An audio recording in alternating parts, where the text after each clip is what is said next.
Hello everyone and welcome back to another video on Bayverse and Madness, and in today's video we are going to be taking a look at the new Studio Series movie reveals that happened on the Transformers Tuesday fan livestream, so let's get into it.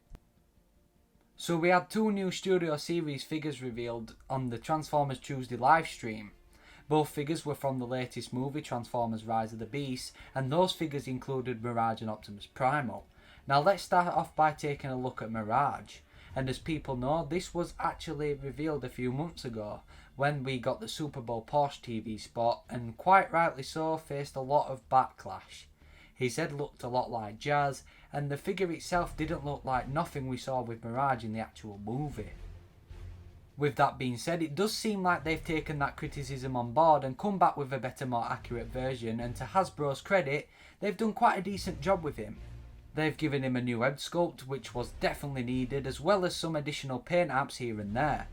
Now we can't really beat on Hasbro too much, as they're only working with what they're given.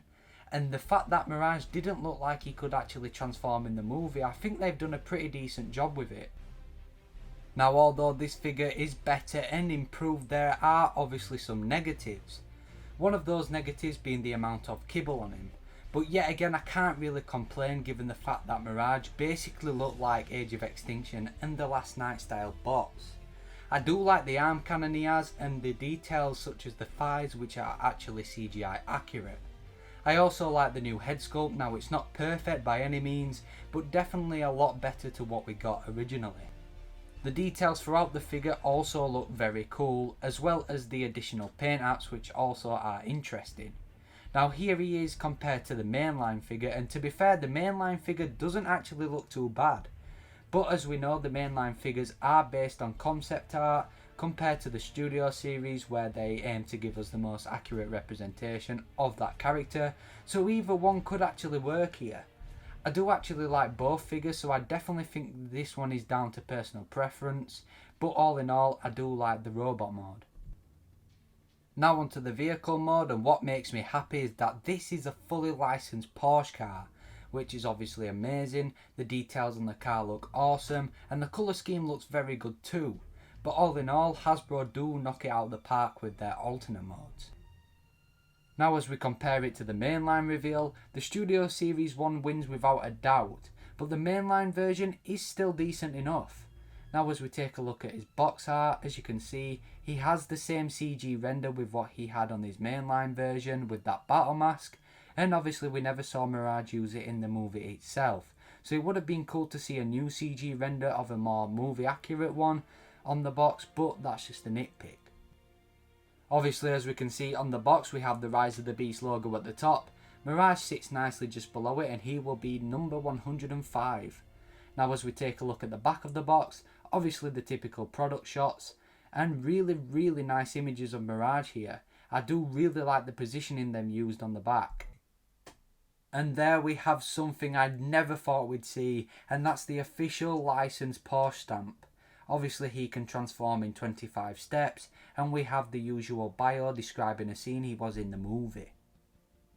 Moving on to the second and last reveal, and oh my goodness, I can't wait to get this, and here is Leader Class Optimus Primal, and wow, he just looks amazing. Now obviously with him being a leader class, they can make him more accurate with other figures compared to his Voyager when he looked a bit out of place, but also they can do so much more with him being a leader class in terms of engineering, and for me they've absolutely knocked it out the park with this one.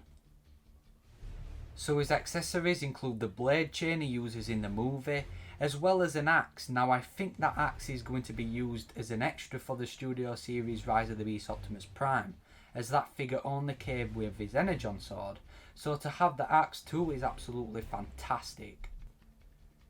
Now onto the figure itself, he just looks insane. I love the more darker colour scheme we see on him. The details throughout look incredible, and he looks to clean up nicely apart from a bit of kibble on the back. The head sculpt also looks incredible and very detailed. Now as we compare it to the mainline, now I actually don't think any of these are bad. I do like both of them, but for more screen accurate scale and accuracy, obviously the Studio Series kills it again. Now onto the Gorilla mode, and wow, isn't it beautiful? That head sculpt yet again looks fantastic, And some very nice details I noticed were the screen accurate green eyes we actually saw him with in the movie, whereas the mainline figure had his concept art eyes which were blue. I also like that bulky fur part on his shoulders are also very accurate too, and I do think this is better than the mainline version. The only negative I have here are the legs, but we will have to judge better once we get him in hand. And the last thing to talk about, and that's one that will make this figure very rare to acquire in the future, and that's the addition of the transwarp key, which was obviously the main MacGuffin in the movie. The details on it look superb, and it makes me beg Hasbro for maybe a Bayverse Allspark or Matrix. Obviously we have them in Masterpiece form, but it would be cool for them to have in Studio Series form. It is strange how the Matrix wasn't actually packed with the Studio Series Fallen, but seeing as they've done the transwarp key for Primal, it would be cool to add other MacGuffins from the previous movies packed in with the Studio Series figures further down the line. Now onto the box art, we have a beautiful image of Primal there on the front, and he will be number 106, and as we take a look at the back, yet again very cool renders of Primal here. He can transform in 34 steps and a nice bio to go along with it. So that does it for the new reveals. Mirage looks very cool with what material they are given, and obviously it looks great to have a licensed Porsche. And Primal just looks phenomenal, so let me know what you think of these reveals. Do you like them? Do you hate them? Comment down below and let me know your opinions on these, but for now, as always, take care everyone.